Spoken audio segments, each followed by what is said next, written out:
भावनात्मक शोषण अक्सर ऐसा नहीं होता कि सामने वाला तुरंत पहचान ले।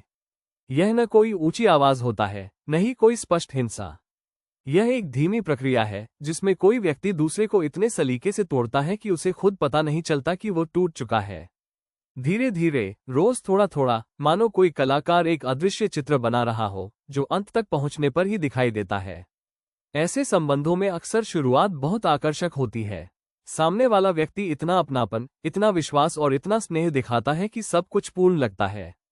यही वह हनीमून फेज है जो धीरे धीरे वास्तविकता की परतों में दबता चला जाता है। जब वो व्यक्ति जिसे हम अपना सबसे करीबी समझते हैं अचानक और बिना किसी स्पष्ट कारण के दूरी बनाने लगे, तब एक मानसिक असंतुलन जन्म लेने लगता है।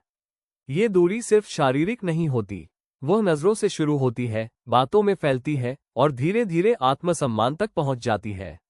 जब सामने वाला बार बार आपकी भावनाओं को नजरअंदाज करे, बातों को हल्के में ले या ये जताए कि समस्या आपकी सोच में है, तब एक गहरी उलझन पैदा होती है। क्या सच में मैं ही गलत हूं?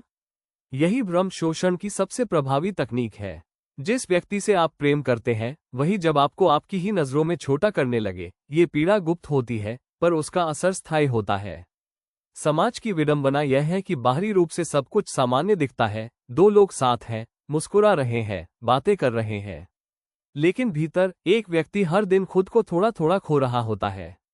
दुखद यह है कि यह प्रक्रिया इतनी बारीकी से होती है कि पीड़ित को इसे पहचानने में महीनों या साल लग जाते हैं। अक्सर शोषणकर्ता को ये तक एहसास नहीं होता कि वो कितना गहरा नुकसान पहुंचा रहा है। उसके लिए यह एक स्वाभाविक नियंत्रण है, एक ताकत का खेल या फिर एक बेहद सधे हुए अभिनय का हिस्सा जिसमें सामने वाला व्यक्ति बस एक माध्यम बन जाता है। ये समझना बेहद जरूरी है कि भावनात्मक शोषण सिर्फ किसी की बात काट देना या गलत बोल देना नहीं है। यह उस गहराई तक जाता है जहां इंसान खुद को संदेह की नजरों से देखने लगता है। वो यह मानने लगता है कि वह काबिल नहीं, योग्य नहीं या शायद प्रेम के लायक ही नहीं। ऐसे समय में आत्म जागरूकता और मानसिक स्वास्थ्य की समझ बेहद जरूरी हो जाती है। जब कोई लगातार अपने आत्मसम्मान को गिरता हुआ महसूस करे, अपने ही विचारों को कमतर माने और अपने होने पर प्रश्न चिन्ह लगाने लगे, तो ये स्पष्ट संकेत है कि वह किसी मास्टरमाइंड के नियंत्रण में है जिसे शोषण एक कला की तरह आता है। सवाल यह नहीं कि ऐसा व्यक्ति कलाकार है या धोखेबाज। सवाल यह है कि कितनी बार समाज ने और खुद पीड़ित ने उस अभिनय को प्रेम समझ लिया।